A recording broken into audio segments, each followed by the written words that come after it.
বাড়ি ভাড়া ভাতা মূল বেতনের ৫% টাকা বাড়ি ভাড়া বৃদ্ধির সরকারি সিদ্ধান্তকে প্রত্যাখ্যান করে আজ থেকে আমরণ অনশন করবে এমপিওভুক্ত বেসরকারি শিক্ষকরা। সকাল ১০টা থেকে এই কর্মসূচি চলছে।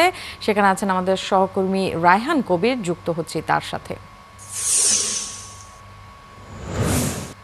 রায়হান, একটু জানতে চাই, শিক্ষকরা কি তাদের যে ঘোষিত কর্মসূচি সেটা পালন করছেন, আর নতুন কোনো কর্মসূচি আজকে ঘোষণা করা হতে পারে কিনা, সার্বিক অবস্থা একটু জানতে চাচ্ছি।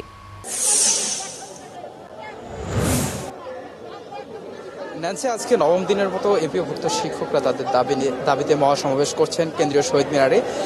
তারা 4:30টার দিকে সর্বশেষ সংবাদ সম্মেলন করবে বলে আমাদেরকে জানিয়েছেন, এবং অন্তর্বর্তীকালীন সরকার থেকে যদি তাদের দাবি না মেনে নেওয়া হয় তাদের কার্যক্রম চলমান রবে বলেও তারা জানিয়েছেন। এবং আজকে নতুন করে কিছুক্ষণ আগে একটি তারা কার্যক্রম দিয়েছে। এমপিওভুক্ত শিক্ষকরা যে কোনো পরীক্ষাতে অংশগ্রহণ করবে না বলে তারা সিদ্ধান্ত জানিয়েছেন। এবং দুপুরের দিকে বিএনপি মহাসচিবের পক্ষ থেকে একত্রতা পোষণ করতে এই সমাবেশে যোগ দিয়েছিলেন বিএনপির যুগ্ম মহাসচিব শহীদউদ্দিন অ্যানি। তিনি তাদের এই আন্দোলনকে যৌক্তিক হিসেবে আখ্যায়িত করেছেন এবং তাদের সঙ্গে বিএনপির সমর্থন আছে বলেও তিনি জানিয়েছিলেন। এবং কিছুক্ষণ আগে ইসলামী আন্দোলনের যে যুগ্ম মহাসচিব আছেন গাজী আতাউর রহমান, তিনিও এসেছিলেন। তিনিও শিক্ষকদের এই দাবিকে যৌক্তিক হিসেবে মনে করছেন এবং তাদের সঙ্গে একাত্মতা পোষণ করছেন। আমাদের সাথে শিক্ষকরা রয়েছেন, তাদের সঙ্গে একটু কথা বলবো। আপনাদের দাবিগুলো না মেনে নেওয়া হলে আপনারা কি কার্যক্রম দিতে পারেন? আসলে আমরা গত 9 দিন যাবত এই শহীদ মিনারে অবস্থান করছি এবং একটা দীর্ঘ সময় আমরা এখানে ক্লাসরুম রেখে আজকে শহীদ মিনারে অবস্থান করছি।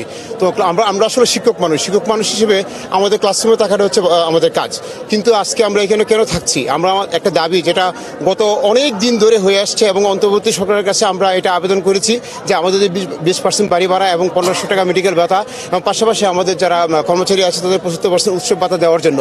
কিন্তু সরকার বাহাদুর আমাদের এই দাবি মেনে নিচ্ছে না।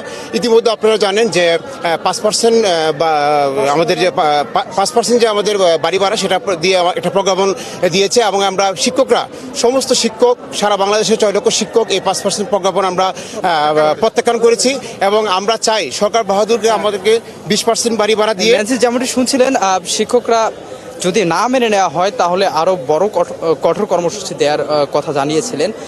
ঢাকা শহরকে অচল করে দেওয়ার জন্য শিক্ষার্থী এবং শিক্ষক বা তাদের যে শুভাকাঙ্ক্ষীরা রয়েছে তারা সহকারে ঢাকায় আরও কঠোর কর্মসূচি দেওয়ার জন্য তারা বলেছিলেন। এই ছিল সর্বশেষ কেন্দ্রীয় শহীদ মিনার থেকে আমার কাছে। রায়হান, আপনাকে ধন্যবাদ। দর্শক, আমাদের সহকর্মী রায়হান কবির আমাদেরকে জানাচ্ছিলেন কেন্দ্রীয় শহীদ মিনারে যে চলমান আন্দোলন চলছে শিক্ষকদের, সেই আন্দোলনের সবশেষ খবরাখবর।